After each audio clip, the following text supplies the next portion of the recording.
Hello friends, आज हम the Indian evidence act 1872 के सेक्शन 23 से सेक्शन 30 के बारे में बात करेंगे। इसके सेक्शन 22 तक हम लास्ट टॉपिक में डिस्कस कर चुके हैं। इसका 23 सेक्शन कहता है admission in civil cases when relevant. जो सिविल केसेस हैं उनमें कोई भी एडमिशन कब रिलेवेंट होगा, कोई भी जो बयान है वो कब रिलेवेंट होगा। तो इसमें कहा गया nothing in this section shall be take to except any barrister, pleader, attorney और vakil from giving evidence of any matter of which he may be compelled to give evidence under section 126 section 126 के तहत जो भी prohibited evidence किए गए हैं, अगर उनके तहत कोई भी बैरिस्टर, प्लीडर, अटॉर्नी या वकील अपना स्टेटमेंट या डॉक्यूमेंट प्रूव करता है तो वो नहीं एडमिसिबल होंगे, वो माने नहीं जाएंगे अगर उनका पता चल जाता है। और ऐसे चीजों को पेश करने के लिए भी प्रोहिबिटेड है। ऐसे चीजें पेश दी नहीं जा सकती, ऐसे चीजें जो हैं रिलेवेंट नहीं मानी जाएंगी। अब वो चीजें क्या है सेक्शन 126 में हम पढ़ेंगे, लेकिन फिर भी जनरली बता दे रहे हैं कि अगर कोई व्यक्ति कहता है कि ये मकान जो है इसका हमने फर्जी एग्रीमेंट बनाया है और इस एग्रीमेंट के तहत आप इस पर एक केस इसका फाइल कर दें।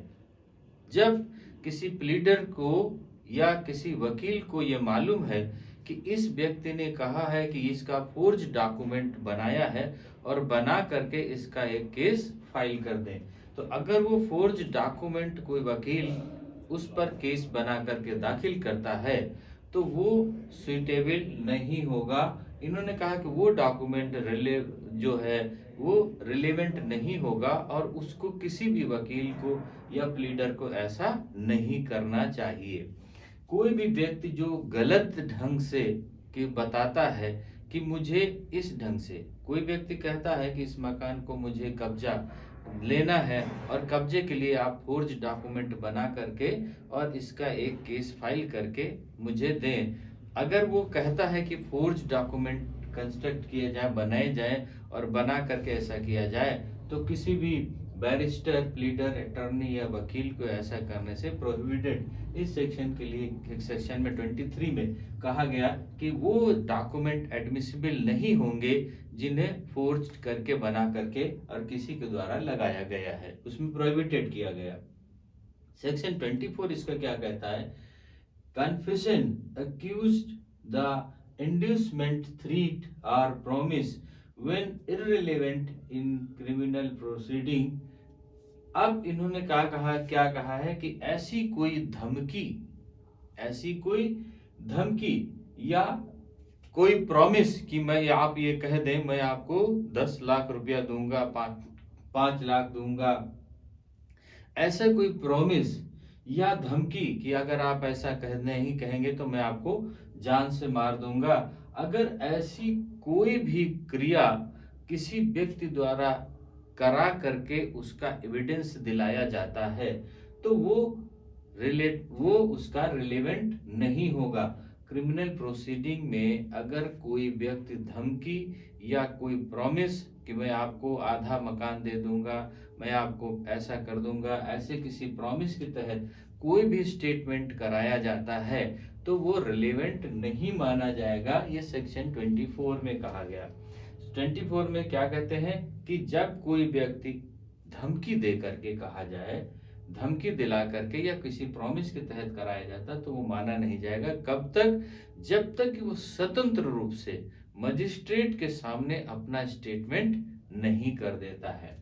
इसका मतलब वो स्टेटमेंट कब वहां पर करे, करने के बाद स्वतंत्र रूप से मजिस्ट्रेट के सामने करे, तभी वो माना जाएगा, अदरवाइज वो रिलेवेंट नहीं होगा, नहीं माना जाएगा। इसका सेक्शन 25 कहता है confession to police officer not to be proved. अगर कोई व्यक्ति पुलिस की कस्टडी में है और पुलिस की कस्टडी में वो अपना जुर्म स्वीकार कर लेता है, कोई व्यक्ति पुलिस कस्टडी में है और वो अपना जुर्म स्वीकार कर लेता है, तो वो जुर्म जो पुलिस कस्टडी में उसने स्वीकार किया वो सिद्ध नहीं माना जाएगा, क्योंकि पुलिस उसको जबरदस्ती उसके स्टेटमेंट को स्वीकार करवा सकती है। सपोज करते हैं कोई मर्डर हुआ और मर्डर में 3 व्यक्ति पकड़े गए, 3 व्यक्तियों को ला करके पुलिस अपने सामने स्टेटमेंट करा देती है कि भला व्यक्ति स्वीकार करते हैं कि उन्होंने उसका मर्डर किया है और उस पर उसका सिग्नेचर करा लेते हैं, बाकी मीडिया वगैरह में उसको जो है पेश कर देते हैं और वो उनके सामने बोलता है कि यस ये मैंने किया है, लेकिन वो तब भी उसको फोर्स में किया हुआ माना जाएगा। मतलब वो प्रूफ नहीं माना जाएगा जब तक कि वो मजिस्ट्रेट के सामने स्वतंत्र रूप से आ करके वही बात नहीं की जा कर देता है। इसका मतलब पुलिस के सामने कोई भी किया गया स्टेटमेंट या बयान प्रूफ नहीं माना जाएगा, वो उसका बयान ओनली लिख दिया जाएगा। रेस्टिंग पावर या धारा प्रूफ करने के लिए पुलिस उसको ले सकती है, लेकिन कोर्ट उसको साबित नहीं मानेगी।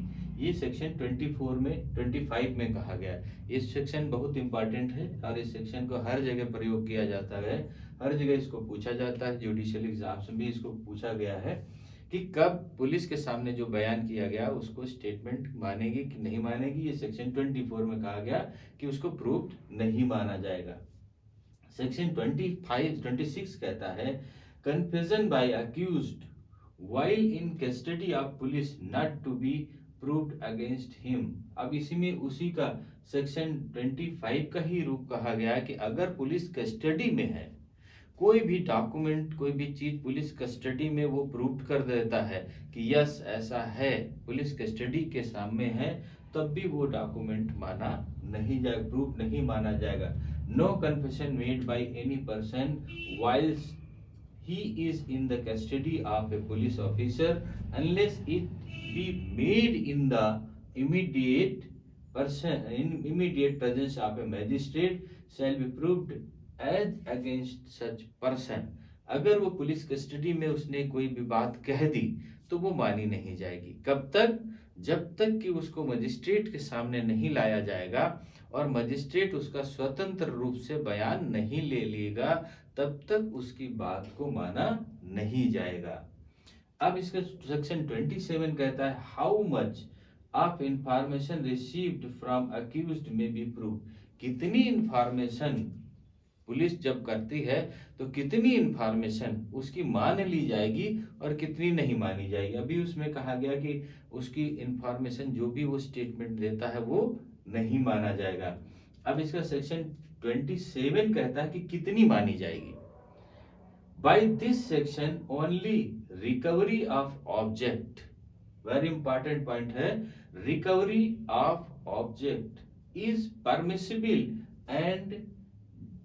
and identification of the person instead of the place where the article is to be found cannot attract the provisions of this section। इसमें कहा गया कि केवल वह बात जिस पर वह व्यक्ति कहता है कि फला चीज यहां पर है, उतनी बात मानी जाएगी। उतनी बात मानी जाएगी। सपोज करते हैं कि कोई मर्डर हो गया, उसने कहा कि फला व्यक्ति की बॉडी उस जगह पर मौजूद है, तो उसकी इतनी बात एडमिसिबल मानी जाएगी, इतनी बात रिलेवेंट मानी जाएगी।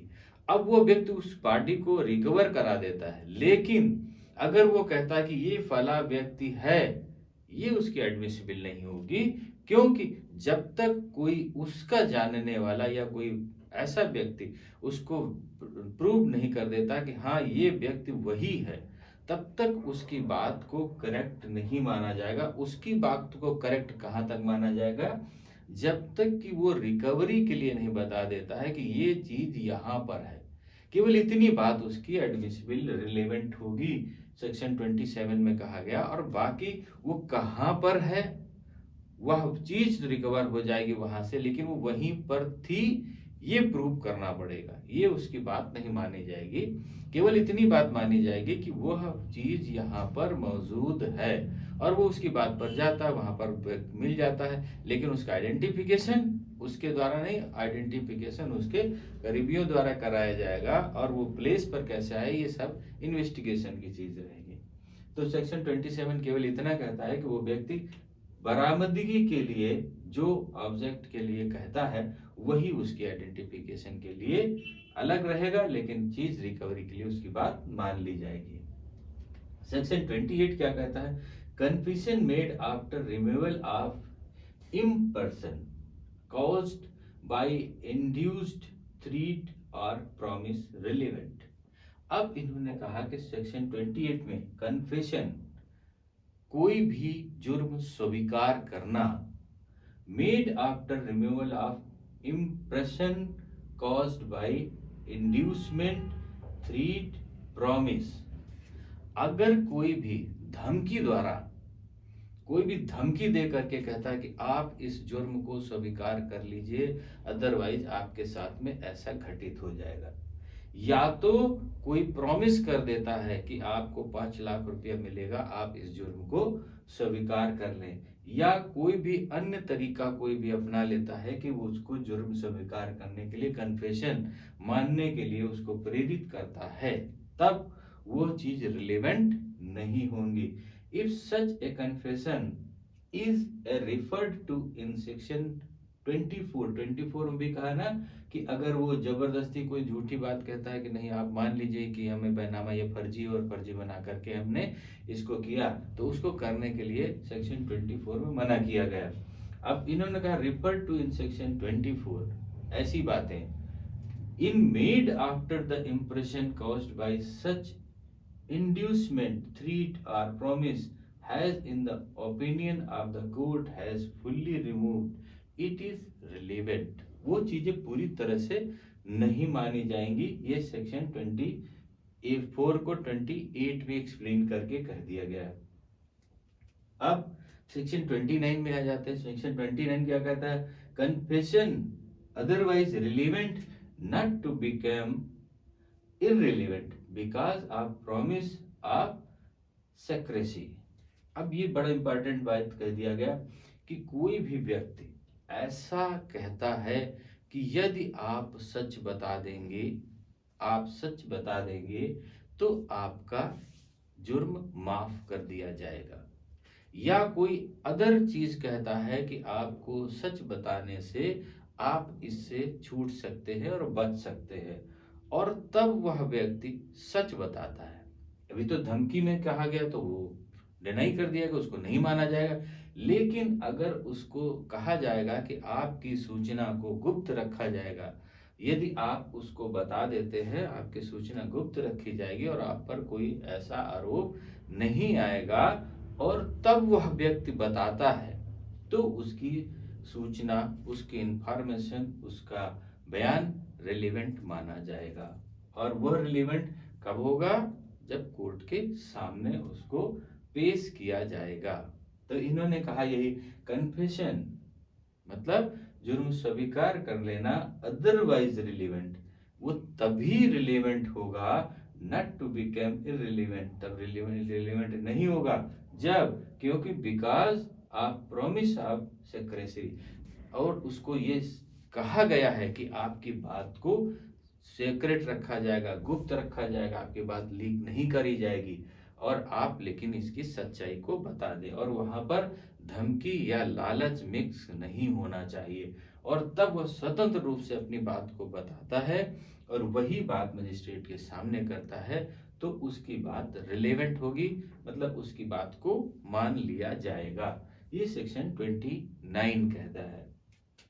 अब इसके सेक्शन 30 में आ जाते हैं। Consideration of proof, consideration of proof confession affecting person making it and other jointly under trial for same offence. अब इसमें कहा गया कि एक कोई घटना घटित होती है, उसमें 2, 3, 4 कुछ या दो, एक या दो से ज्यादा, 2 या 2 से ज्यादा लोग रहते हैं, और उनमें से कुछ लोग या एक लोग उस घटना को एक्सेप्ट कर लेते हैं, तो वह घटना जिन्होंने एक्सेप्ट की और उस एक्सेप्टेंस में अदर को भी बोलता है, तो कुछ हद तक उसकी बात को माना जाएगा, अगर वो अपने कन्फेशन के लिए भी बोलता है। इसका मतलब क्या है कि सपोज करते हैं कि A and B are jointly tried for the murder of C. A और बी ने सी के मर्डर के लिए उनका ट्रायल चल रहा है। किसका? ए और बी का। और उसके बाद क्या कहता है? It is prove that A said, और ये ए कहता है, ए प्रूव करता है कि बी एंड आई, मतलब बी और मैंने मर्डर सी, बी और मैंने मिल करके सी का मर्डर किया है। ये कौन एक्सेप्ट करता है? ए एक्सेप्ट कर ले रहा है। द कोर्ट में consider the effect of this confession as against B, तो उसका ये कन्फेशन बी के अगेंस्ट होगा। इसका मतलब ये नहीं कि प्रूव्ड ही मान लिया, लेकिन उनका कन्फेशन जो है कुछ हद तक माना जाएगा। अब उसके कन्फेशन को लेकर के बी का ट्रायल चलेगा। तो इनमें कहा गया कि अगर कोई कन्फेशन कर लेता है, ए मान लेता है और बी को करता है, तो कुछ हद तक उसको माना जाएगा। ये सेक्शन 30 में कहा गया। सेक्शन 30 में अगर दो या दो से ज्यादा लोग किसी चीज को मान लेते हैं और ऐसा कारण दे देते हैं कि उसके साथ हमने इसको किया है, तो कुछ हद तक मान, लेकिन संपूर्ण उसको नहीं मानेंगे। ये इसमें 30 में कहा गया कि कुछ उसको मान सकते हैं, लेकिन पूरी तरह से प्रूफ नहीं किया जा सकता। ये सेक्शन 30 कहा कि मान लेते हैं कि ए ने कह दिया, हो सकता है ए बी को फंसाना चाहता हो और बी उसमें इन्वॉल्वमेंट ना हो, कह रहा मैं तो फंस रहा हूँ, बी को भी फंसा दूं, तो ऐसी चीज लेकिन कुछ हद तक मान सकते हैं, लेकिन टोटली उसको नहीं मान सकते। टोटली मानने के लिए बी का भी ट्रायल होगा। तो अब इसमें ये सेक्शन सामान्यतः आते रहते हैं, यूज में आते हैं और जुडिशियल एग्जाम्स के लिए इंपॉर्टेंट सेक्शन थे। तो इसमें सेक्शन 23 से सेक्शन 30 तक हमारी उम्मीद है समझ में आ गए होंगे। अब सेक्शन 31 से हम नेक्स्ट उसमें डिस्कस करेंगे। ओके, थैंक यू, जय हिंद।